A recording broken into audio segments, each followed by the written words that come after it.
Jusqu'à 9h, Good Morning Business.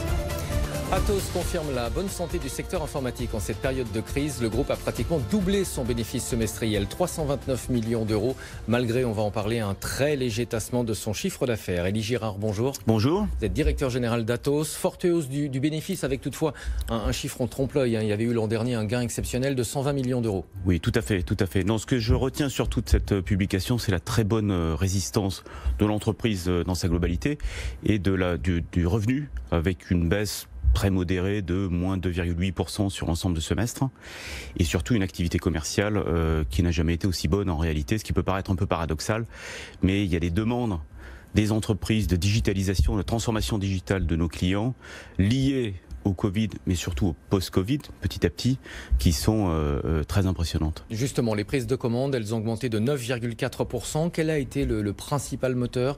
C'est l'explosion du télétravail notamment ? Alors le télétravail, mais aussi tout ce qui est migration vers le cloud, à la fois en termes d'infrastructure, mais de plus en plus sur les applicatifs qui transitionnent, qui migrent dans le cloud, la cybersécurité énormément, et de plus en plus la décarbonation. Alors, on va prendre les choses dans l'ordre. Le télétravail, beaucoup d'entreprises ont annoncé qu'elles allaient poursuivre le télétravail tant que le risque pandémique est présent. Certaines vont le faire aussi de manière permanente. Pour vous, ça représente des opportunités importantes des salariés qui ne sont pas au bureau. C'est davantage d'éléments dans le cloud. Tout à fait. Et on estime à peu près, d'ailleurs, dans cette transition, pour mettre quelques ordres de grandeur en tête, que entre 10 et 20% des salariés sur notre base de clients qui est assez représentative, dans le monde d'ailleurs, pas simplement en France, le télétravail était à peu près 10 à 20% des salariés pour un jour donné.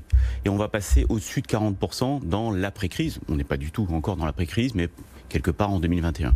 Donc évidemment, c'est une modification, une transformation de très grande ampleur. Et ce qui a été fait pendant la crise pour beaucoup d'entreprises, y compris des très grandes, a été fait parfois un peu rapidement. Et maintenant, exactement comme vous l'avez dit, on passe sur des solutions permanentes, structurelles, ce qui, évidemment, pour nous, représente une très grosse hausse d'activité. Un salarié qui n'est pas au bureau, c'est aussi un risque important en matière de sécurité informatique. On l'a vu pendant le confinement, le nombre d'attaques qui a augmenté de manière significative. Pour vous, c'est une bonne nouvelle quelque part. Ça veut dire que les entreprises vont devoir investir davantage. Oui, on ne va pas se réjouir, évidemment, de ce qui se passe, mais effectivement, ça demande des renforcements de cybersécurité. Le télétravail est une accélération des risques d'intrusion et donc appelle en renforcement des mesures de cybersécurité pour toutes les entreprises.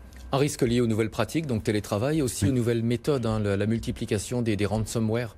Absolument. Toutes les formes d'attaques cyber se multiplient aujourd'hui, ont complètement explosé pendant la crise. Et je dirais même sans la crise, c'est de toute façon la tendance, une explosion des cyberattaques qui appelle aussi des nouvelles techniques de cybersécurité qui utilisent de plus en plus la data pour essayer d'être de plus en plus prescriptives.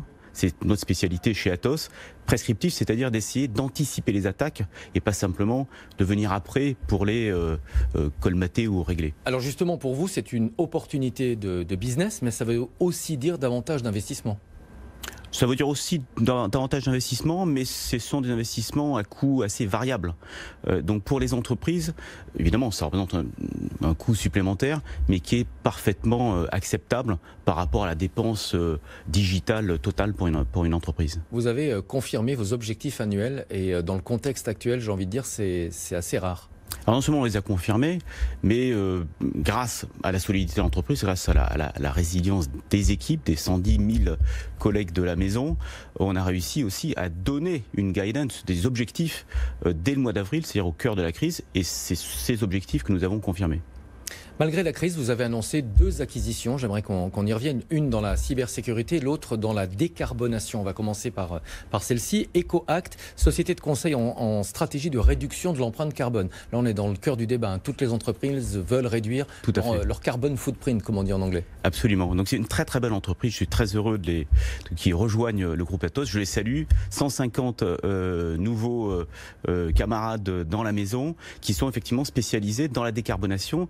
C'est-à-dire dans les assessments de décarbonation, c'est-à-dire qu'on va chez nos clients, on identifie quels sont les leviers de réduction d'empreinte carbone.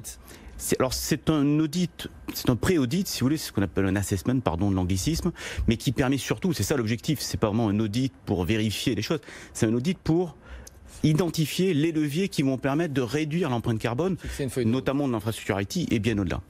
L'autre acquisition dans la cybersécurité, ça s'appelle Digital Security, c'est une filiale du groupe Econocom. Absolument, le groupe Econocom avec qui on travaille beaucoup et très très bien par ailleurs. Et Digital Security rejoint là aussi de très nombreuses équipes de cybersécurité. On est premier en Europe en cybersécurité, dans les services de cybersécurité, on est troisième dans le monde et ça vient encore renforcer cette position. C'est 250 experts de cyber. Quand on connaît la rareté de ce type d'expertise aujourd'hui et la demande, on vient d'en parler, c'est aussi une très belle acquisition qui vient renforcer le groupe. Les chefs d'entreprise aujourd'hui s'inquiètent de l'évolution de la pandémie avec à nouveau possiblement des nouvelles mesures de restriction. Ça vous inquiète, même si vous êtes quelque part, vous avez bien résisté à la crise au premier semestre, mais si vos clients ne vont pas bien, évidemment c'est une mauvaise nouvelle pour vous.